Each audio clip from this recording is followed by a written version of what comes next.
Сүүлийн үед иргэдэд баггүй хүлээлт үүсгээд байсан скутер, сурон, мопедын хөдөлгөөнийг зохицуулах заалт оруулсан замын хөдөлгөөний аюулгүй байдлын тухай хуульд нэмэлт өөрчлөлт оруулах тухай хуулийн төслийг өнөөдөр улсын хурлаар эцэслэн баталлаа.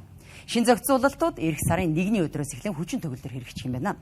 Шинэ хуулиар суроныг мотоциклтай адил зохицуулалтаар, харин скутерийг мопед ангиллалд хамааруулан зохицуулахаар тусгасан байна.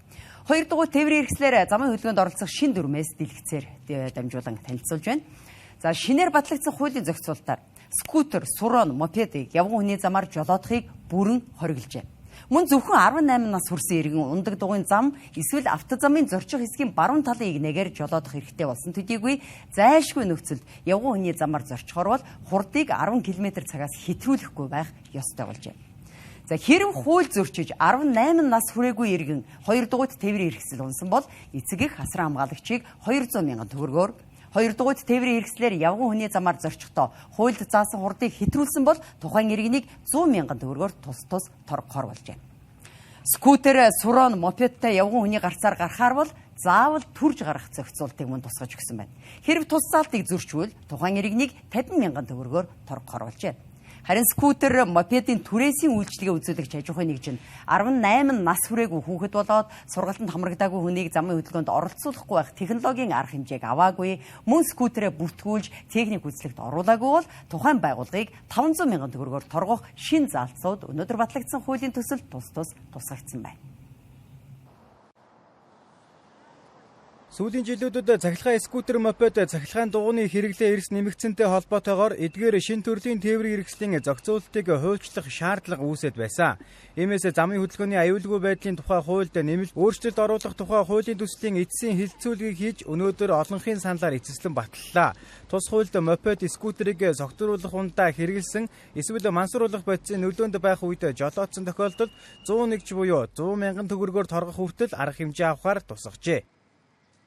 Тэгэхээр одоо энэ хууль маань батлагдсан өдрөөс эхлээл хууль хэрэгжүүлдэг одоо засгийн газар, ерөнхий сайд маань мөн нийслэлийн засаг дарга, пүрэв дарга энэ одоо хууль хэрэгжүүлэх бүх ажлыг бол хариуцсан. Мэдээж одоо би бол хууль батлуулсан, энэ хуулийн төлөө одоо зөндөө ингэж явсан. Тэгэхээр одоо би бол хууль санаачлагчийн зүгээс замтай болох энэ төсвийн төлөө төсөв тавиулах тийм ээ.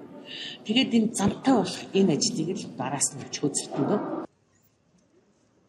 Шинээр батлагдсан зохицуулалтаар скутер, суран, мопедыг явган хүний замаар зорчихыг хориглосон байна. Харин зайлшгүй тохиолдолд явган хүний замаар зорчихдоо цагт 10 км-ээс дээшгүй хурдтай явж явган зорчигчдод саад учруулахгүй аюулгүй байдлыг хангах ёстой гэж хуульд заажээ.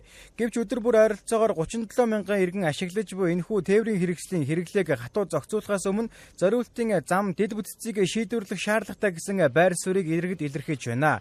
Учир нь дугуй скутерийн зориултын зам хангалтгүй байгаа нөхцөлд хэрэглэгчдийг зам руу чиглүүлэх нь зам тээврийн осол аюулгүй байдлын шинэ нэрстэл үүсгэж болзошгүй гэж иргэд үзэж байна. За яг энэ миний зогсож байгаа байрлал одоо автозамын баруун хөвөө байхгүй ингээд автобус нь яг ингээд шахалцаад хүрээд ирсэн. Тэгээд автозамын баруун хөвөөний тэмдэглэгээ байхгүй. За мөн дээр нь дугуйн зам хангалтгүй байгаа нь иргэдэд хүндрэл учруулж байгаамаа. За энийг гаргая да.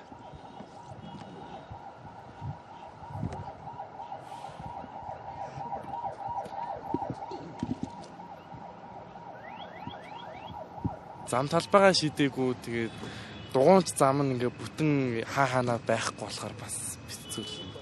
Яг төв замаар бол одоогор байхгүй л байна. Одоо ингээд чи нийшээ харах юм бол те яг ингээ дугуй игнээ гэж бол одоогор байхгүй л байна. Хүмүүс сигналдаа дахилж явах хэцүү.